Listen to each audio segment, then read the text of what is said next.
nationalisation anyway. Should it be nationalised in this country, energy? Yeah, absolutely. We've been ripped off for way too long, which is why something like 2/3 of the public want publicly owned energy. They have it in France, they have it in Germany, they have it in Sweden. They have way lower bills, and we're being basically ripped off. We're spending 150 billion subsidising bills. That's money going straight to the companies, rather than having dividends and share buybacks, which go into, to line the pockets of shareholders, go into tax havens. We should be have our own publicly owned energy, which could keep bills lower, could support our energy security, and have the levels of investment that we need to decarbonise so that we can get to net zero as quickly as possible. I have many things to come back on you, what you just said, but let me just bring Jacqueline in before I do so. Jacqueline, where do you stand on it?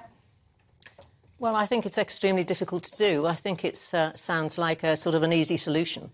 But if you're looking at the suppliers, then you are looking at those companies who have drilled, obviously, for gas and oil. Well, let's just get clarity, actually. Which part of the energy, when we say energy, I mean, that's a huge field, isn't it? So when you want nationalisation, which parts of it? I mean, you mentioned supplies there, but what parts do you want to see? Straight away, the national grid, which is extremely easy to do. You can swap the shares that the shareholders have with government bonds, so there's no cost to the exchequer at the time. That's the first one. Then there's suppliers, so that's basically the big five.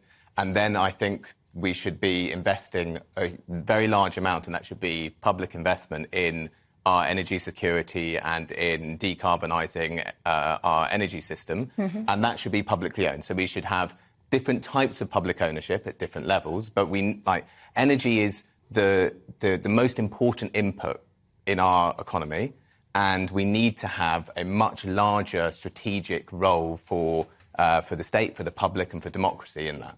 So back to you, because that's the point you was just picking up on then, was about energy suppliers. So that's part of the plan, to get those into government ownership as well? Well, you're also in the ball game of companies. You've got companies like Shell, which is Anglo-Dutch. I mean, these huge companies are the ones that actually go excavating for oil, for gas. And it's very hard to see how governments can do that. There isn't a simple solution, frankly. And James mentioned Germany. Germany basically has been run by a green coalition for many, many years. And Germany is in the worst situation in Europe with regards to its reliance, obviously, on Russian gas, because the decision that they made was they wouldn't build any more nuclear. And then, really, they obviously had good supplies of coal because they mine coal in the Ruhr Valley. But over the years, they became more and more dependent on Russian gas. So, I mean, there is no easy solution to this, and it's a very simplistic thing to say it should be nationalised. I think governments have got enough to deal with without then trying to get involved with the complexities of the energy industry. Certainly we have regulation, and that's quite right.